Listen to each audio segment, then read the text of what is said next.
ਜਿਵੇਂ ਜਿਵੇਂ ਸਾਇੰਸ ਨੇ ਤਰੱਕੀ ਕੀਤੀ ਹੈ ਉਸੇ ਤਰ੍ਹਾਂ ਵੰਨ-ਸੁਵੰਨੀਆਂ ਸ਼ੈਵਾਂ ਚੰਗੀਆਂ ਤੇ ਮਾੜੀਆਂ ਸਾਡੇ ਸਾਹਮਣੇ ਆਉਂਦੀਆਂ ਰਹਿੰਦੀਆਂ ਨੇ। ਇਹਨਾਂ ਸ਼ੈਵਾਂ ਦੇ ਵਿੱਚ ਅੱਜਕੱਲ ਬੜਾ ਚਰਚਾ ਹੈ ਡੀਪ ਫੇਕ ਟੈਕਨੋਲੋਜੀ ਦਾ। ਸੋਸ਼ਲ ਮੀਡੀਆ ਰਾਹੀਂ ਡੀਪ ਫੇਕ ਟੈਕਨੋਲੋਜੀ ਦੇ ਨਾਲ ਤਿਆਰ ਕੀਤਾ ਹੋਇਆ ਮਟੀਰੀਅਲ ਬੜੀ ਤੇਜ਼ੀ ਦੇ ਨਾਲ ਫੈਲ ਰਿਹਾ ਹੈ। ਤੁਸੀਂ ਕਹਿ ਸਕਦੇ ਹੋ ਕਿ ਡੀਪ ਫੇਕ ਟੈਕਨੋਲੋਜੀ ਦੁਨੀਆ ਦੇ ਵਿੱਚ ਇੱਕ ਨਵਾਂ ਆਉਣ ਵਾਲਾ ਬਹੁਤ ਵੱਡਾ ਮਸਲਾ ਹੈ। ਤੁਸੀਂ ਵੇਖਿਆ ਹੋਵੇਗਾ ਕਿ ਅੱਜਕੱਲ ਆਡੀਓਜ਼ ਤੇ ਵੀਡੀਓਜ਼ ਇਹੋ ਜਿਹੀਆਂ ਸਾਹਮਣੇ ਆ ਰਹੀਆਂ ਨੇ ਜਿਨ੍ਹਾਂ ਬਾਰੇ ਆਖਿਆ ਜਾਂਦਾ ਹੈ ਕਿ ਇਹਨਾਂ ਨੂੰ ਡੀਪ ਫੇਕ ਟੈਕਨੋਲੋਜੀ ਦੇ ਨਾਲ ਤਿਆਰ ਕੀਤਾ ਗਿਆ ਹੈ।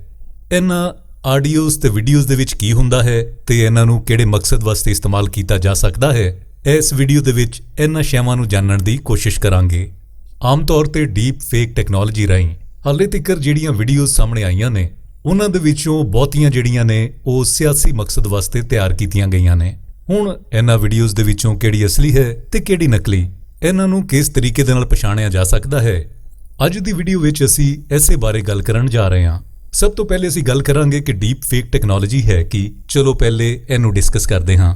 ਇਹ ਜਿਹੜਾ ਡੀਪ ਫੇਕ ਦਾ ਲਫ਼ਜ਼ ਹੈ ਇਹ ਆਰਟੀਫੀਸ਼ੀਅਲ ਇੰਟੈਲੀਜੈਂਸ ਦੇ ਡੀਪ ਲਰਨਿੰਗ ਪ੍ਰੋਗਰਾਮ ਤੋਂ ਲਿਆ ਗਿਆ ਹੈ, ਯਾਨੀ ਐਸੀ ਟੈਕਨੀਕ ਜਿਹੜੀ ਪੂਰੀ ਤਰ੍ਹਾਂ ਨਕਲੀ ਹੋਵੇ ਪਰ ਇੰਨੀ ਡੀਪ ਹੋਵੇ, ਇੰਨੀ ਡੂੰਘੀ ਹੋਵੇ, ਇੰਨੀ ਗਹਿਰੀ ਹੋਵੇ ਕਿ ਇਸ ਨਕਲ ਦੀ ਪਛਾਣ ਕਰਨੀ ਔਖੀ ਹੋ ਜਾਵੇ। ਇਸ ਟੈਕਨੋਲੋਜੀ ਰਾਹੀਂ ਕਿਸੇ ਵੀ ਤਸਵੀਰ ਤੋਂ ਲਿਆ ਹੋਇਆ ਫੇਸ ਵੀਡੀਓ ਦੇ ਵਿੱਚ ਕਿਸੇ ਹੋਰ ਬੰਦੇ ਦੇ ਜਿਸਮ ਦੇ ਉੱਤੇ ਲਾ ਦਿੱਤਾ ਜਾਂਦਾ ਹੈ। ਫਿਰ ਇਸ ਫੇਸ ਤੇ ਤਾਸਰਾਤ ਨੂੰ ਮਸ਼ੀਨ ਲਰਨਿੰਗ ਦੇ ਜ਼ਰੀਏ ਕੰਟਰੋਲ ਕਰਕੇ ਅੱਗੇ ਪਿੱਛੇ ਕੀਤਾ ਜਾ ਸਕਦਾ ਹੈ, ਯਾਨੀ ਉਹਨੂੰ ਚੇਂਜ ਵੀ ਕੀਤਾ ਜਾ ਸਕਦਾ ਹੈ। ਇਹਨਾਂ ਆਡੀਓਜ਼ ਜਾਂ ਵੀਡੀਓ ਨੂੰ ਤਿਆਰ ਕਰਨ ਲਈ ਜਦੀਦ ਡੀਪ ਲਰਨਿੰਗ ਐਲਗੋਰਿਥਮ ਇਸਤੇਮਾਲ ਕੀਤੇ ਜਾਂਦੇ ਨੇ ਤੇ ਤੁਹਾਡੇ ਵਾਸਤੇ ਇਹ ਹੈਰਾਨੀ ਦੀ ਗੱਲ ਹੋਵੇਗੀ ਕਿ ਜਿਸ ਐਲਗੋਰਿਥਮ ਨੂੰ ਇਹਨੂੰ ਬਣਾਉਣ ਵਾਸਤੇ ਇਸਤੇਮਾਲ ਕੀਤਾ ਜਾਂਦਾ ਹੈ ਉਸੇ ਰਾਹੀਂ ਇਹਦੀ ਅਸਲ ਜਾਂ ਨਕਲ ਦੀ ਪਛਾਣ ਕਰਨ ਲਈ ਸੇਮ ਐਲਗੋਰਿਥਮ ਇਸਤੇਮਾਲ ਕੀਤੇ ਜਾਂਦੇ ਨੇ।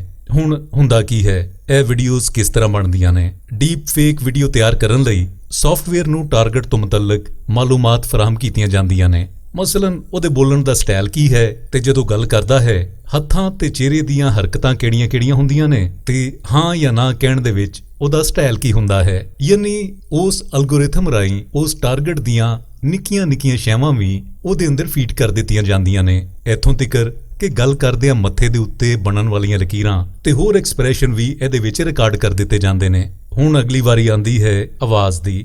ਇਸੇ ਤਰ੍ਹਾਂ ਦੂਸਰੇ ਆਦਮੀ ਦੀ ਆਵਾਜ਼ ਨੂੰ ਉਸ ਆਵਾਜ਼ ਦੇ ਨਾਲ ਮੈਚ ਕਰਨ ਲਈ ਵੀ ਸੇਮ ਐਲਗੋਰਿਥਮ ਇਸਤੇਮਾਲ ਕੀਤੇ ਜਾਂਦੇ ਨੇ, ਯਾਨੀ ਇਹਦੀ ਆਵਾਜ਼ ਦਾ ਉਤਾਰ ਚੜ੍ਹਾਅ ਕਿੱਥੇ ਹੈ, ਇਹ ਰੁਕਦਾ ਕਿੱਥੇ ਹੈ, ਇਹ ਗੱਲ ਕਰਦਿਆਂ ਫਲੋ ਕਿੱਥੇ ਫੜਦਾ ਹੈ, ਯਾਨੀ ਇਹ ਉਹ ਚੀਜ਼ਾਂ ਨੇ ਜਿਹੜੀਆਂ ਡੀਪ ਫੇਕ ਟੈਕਨੋਲੋਜੀ ਦੇ ਵਿੱਚ ਇਸਤੇਮਾਲ ਕੀਤੀਆਂ ਜਾਂਦੀਆਂ ਨੇ। ਹੁਣ ਚਲੋ ਇੱਕ ਡੀਪ ਫੇਕ ਵੀਡੀਓ ਬਣ ਗਈ, ਹੁਣ ਕਿਸ ਤਰ੍ਹਾਂ ਪਤਾ ਲੱਗੇਗਾ ਕਿ ਅਸਲੀ ਹੈ ਜਾਂ ਨਕਲੀ, ਤੇ ਆਮ ਅਫਰਾਦ ਜਿਹੜੇ ਨੇ ਉਹ ਡੀਪ ਫੇਕ ਟੈਕਨੋਲੋਜੀ ਬਾਰੇ ਕਿਸ ਤਰੀਕੇ ਦੇ ਨਾਲ ਜਾਣ ਸਕਦੇ ਨੇ।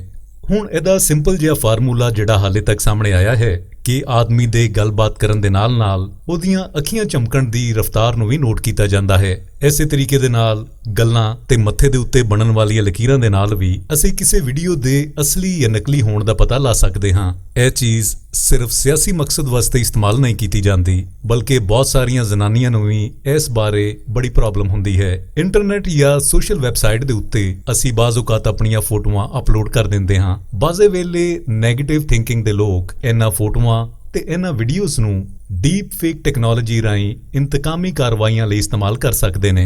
ਇਹ ਡੀਪ ਫੇਕ ਇੰਜੀਨੀਅਰਿੰਗ ਹਰ ਲੰਘਦੇ ਦਿਨ ਦੇ ਨਾਲ ਮਜ਼ੀਦ ਇੰਪਰੂਵ ਕਰ ਰਹੀ ਹੈ। ਹੁਣ ਜ਼ਰੂਰਤ ਇਸ ਗੱਲ ਦੀ ਹੈ ਕਿ ਜਿਸ ਤਰੀਕੇ ਦੇ ਨਾਲ ਇੱਕ ਵਾਇਰਸ ਦਾ ਐਂਟੀਵਾਇਰਸ ਹੁੰਦਾ ਹੈ ਇਸੇ ਤਰੀਕੇ ਦੇ ਨਾਲ ਲੋਕਾਂ ਨੂੰ ਜ਼ਿਆਦਾ ਤੋਂ ਜ਼ਿਆਦਾ ਆਪਣੇ ਆਪ ਨੂੰ ਅਪਡੇਟ ਰੱਖਣ ਦੀ ਲੋੜ ਹੈ ਤੇ ਖਾਸ ਤੌਰ ਦੇ ਉੱਤੇ ਉਹਨਾਂ ਟੈਕਨੀਕਸ ਦੀ ਜਿਨ੍ਹਾਂ ਬਾਰੇ ਉਹ ਅਸਲੀ ਤੇ ਨਕਲੀ ਵੀਡੀਓ ਦੇ ਬਾਰੇ ਜਾਣ ਸਕਣ। ਐਸੀ ਸਾਡੀ ਅੱਜ ਦੀ ਵੀਡੀਓ ਡੀਪ ਫੇਕ ਟੈਕਨੋਲੋਜੀ ਬਾਰੇ। ਅਸੀਂ ਉਮੀਦ ਕਰਦੇ ਹਾਂ ਕਿ ਬਾਕੀ ਵੀਡੀਓ ਵਾਂਗੂ ਤੁਹਾਨੂੰ ਇਹ ਵੀਡੀਓ ਵੀ ਜ਼ਰੂਰ ਪਸੰਦ ਆਈ ਹੋਵੇਗੀ।